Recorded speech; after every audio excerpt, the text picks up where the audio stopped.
मला एक जणाची कमेंट असं आहे, उठती सुटती घराचीच व्हिडिओ टाकी ती म्हणून, दुसरं काही हिला व्हिडिओ टाकायसाठी नाही तर म्हणून. दादा उगच तुला काय व्हिडिओ मी कसले बनवून टाकू, मला व्हिडिओ टाकायला मला टाईमच भेटत नाही, तुला वेगळे कसले व्हिडिओ टाकू. जी माझी सत्य परिस्थिती आहे, सत्यमेव जयते, ती माझी परिस्थिती, मी तेच तुला बघायला टाकीन ना. असे वेगळे मेकअप करायचा आणि हे करायचा माझ्याकडं काय टाईम नाही दादा.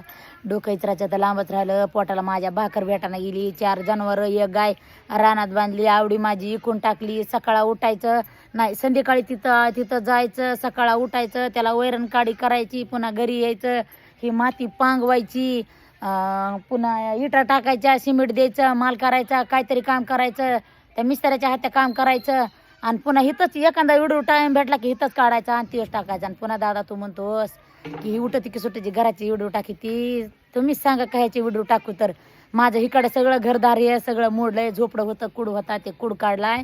आणि माझ्या माईच्या इथं मी जाऊन राहायला लागले. माईच्या इथं 4च पत्र्याची रूम आहे, 4 पत्र्यामध्ये 7 माणसं आम्ही ॲडजस्ट व्हायला लागलात. बरं राहणं का व्हायना, आम्ही 2 जण नवरा बायको जातो डोंगरामध्ये, संध्याकाळी झोपाय अंधाराचं असं चिट्ट माणूस नसतं तिथं, भेव वाटत, रात्रभर झोप येत नाही, डोळ्या लागत नाही, झोपीनं डोळे निसतात तरटून जातात माणसाचे.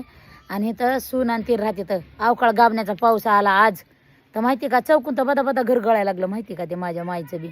आता ते का नाही, आता ते थोडासाच पाऊस आलता म्हणून थोडंसंच पाणी गळालं. ज्या टायमाला देवा महाराजांनी ते येऊ नाही पाऊस तेवढा, पण आला का नाही आणि ते घर गळालं का नाही, ते माझ्या माईच्या घराची परिस्थिती सगळा व्हिडिओ काढून दाखवेन मी. माहिती का, ह्यालाच म्हणते तर ज्याचं जळतं त्यालाच कळतं दादा. तुम्ही उठतात 4 मिनटं 2 मिनटं येतात, व्हिडिओ बघतात माझा, आणि चुटकुनी काहीतरी पुटकुनी कमेंट करून जातात की काय बाई उठली की सुटली की ह्या घराचीच व्हिडिओ टाकी ती म्हणून. नका भावांनो बहिणींनो, नका त्रास देऊ. खऱ्यानेच मी लय गरीब माणूस आहे बरं का, खऱ्यानेच लय गरीब माणूस आहे मी. गरिबाचा जाणीव करा. एखाद्याचं चांगलं करणं होत नसलं तर वाईट तरी करू नका. सगळ्याला नम्र विनंती आहे, गरिबाचं घर व्हायला लागले, सगळेजण मिळून ही मिसळून आशीर्वाद द्या मला. चला भेटू पुढच्या व्हिडिओमध्ये.